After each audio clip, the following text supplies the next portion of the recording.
Hey, hi, hello, and welcome back to the show. Today we have an update to the over 2-year-long Anti-Flag saga, where the band is officially apologizing for how they handled the whole Justin Sane situation. Strap in, buckle up, this topic is always a bumpy ride.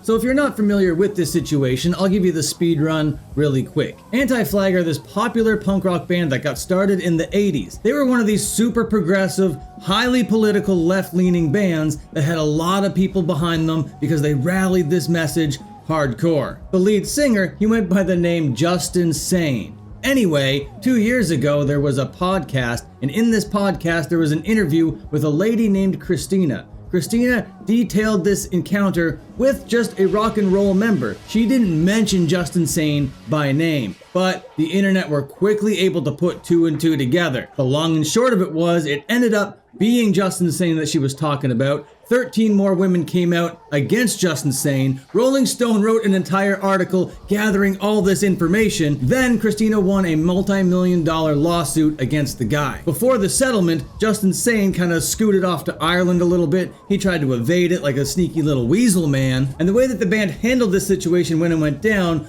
was very concerning. It made a lot of people scratch their heads. You see, as soon as it came out, before it was even confirmed, the band wiped everything from the internet. They shut down their entire record label, and that sacrificed the livelihoods of so many punk rock bands that they had signed. It was a terrible situation for literally everybody involved. And now, apparently, Chris Baker, or as he's known, Chris Number 2, has come out with an apology on how the band handled this entire situation. And before we get into this statement, it is important to know that the band members were actually dismissed as a part of the lawsuit, and only Justin Sane was inevitably held accountable for his actions. And for the statement from Chris Number 2 of Anti-Flag, the bass player, we're just gonna head on over to lambgoat.com. Chris Number 2 said the following, quote, "There has been a lot of work happening the last 2 years, much of it in private and at an intentional pace. I hope this letter can be a part of a step forward.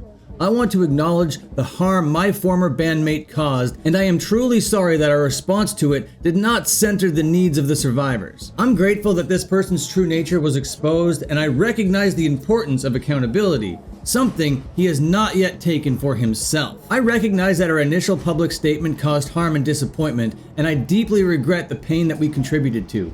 I regret not recognizing the warning signs of his depravity and wish I had been more aware of the ways in which my privilege contributed to a false sense of safety around him. Regardless of the intentions, harm was caused, and I am sorry. I am sorry for the pain and betrayal experienced by survivors, and I support them in demanding justice and healing. I respect their courage for sharing their truth. This experience has left me feeling emotionally stuck and uncertain, but it has motivated me to learn and change. I am committed to asking better questions, listening more deeply, and ensuring that I do not overlook the signs of dishonesty or harm in others. I recognize that harmful behaviors rooted in patriarchy and narcissism are deeply connected to the systems of oppression, and we must continually challenge them. I believe in the importance of the ongoing healing and justice of survivors. Through the accountability sessions Chris, Pat, and I have engaged in with the survivors who have chosen to sit with us, I continue to have hope that we can work towards collective accountability and repair. I am grateful for the patience and grace shown by those involved in the transformative justice work we have engaged in over the last 2 years, and I remain dedicated to supporting that process moving forward.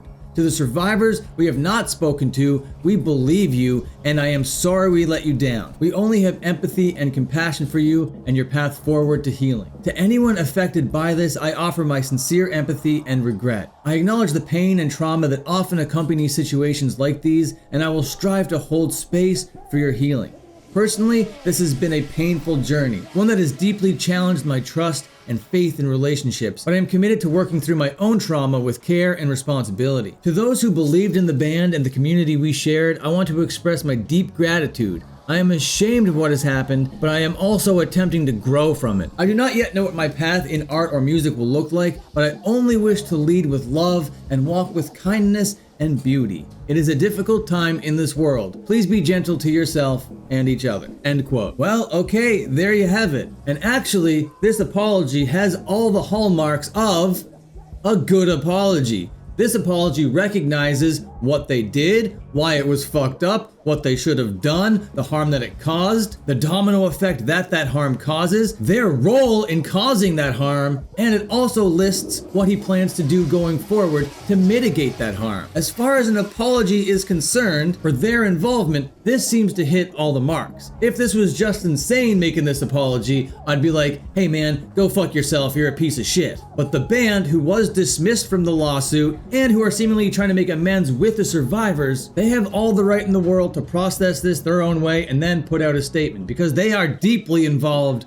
in this drama. And sure, it took 2 years, but you can't rush these kinds of things. Sometimes it be taking 2 years. And sometimes sitting and waiting 2 years is the smart, healthy, responsible thing. So we'll see how they go forward. If this is more of like a PR thing just so they can get back to making music, we'll see. But they shouldn't be kept away from making art in any way. They just shouldn't be doing it under the anti-flag banner or whatever. It's time for a new chapter. I'm not sure who's going to support them. Me personally, I'm probably not going to listen to their new stuff. Me personally, I'm probably not going to support them financially. But if they continue to do good work, I will highlight it, for sure. But that's where I'm at with their apology. What do you think of this band's apology? Are you accepting this apology? Do you believe this apology? Do you think it's just a bunch of malarkey, horseshit, and bullshit kind of stuff? Or are you like, fair enough, anti-flag, everyone has the right to an apology and a second chance? And that's kind of where I'm at. Now, what would really solidify it is if they go into business and they see something out there and they fucking expose it themselves. Then you'd be like, oh, you are actually paying attention to the red flags out there in the depraved rock and roll music world, and then recounting what you know to the people. That would be saving lives. That would be helping. That would be mitigating harm. So we'll see how it goes. I don't know, bro. Me personally, I've never been into anti-flag. I understand if you like them, that's fine, that's cool, whatever. But I always found them way too preachy,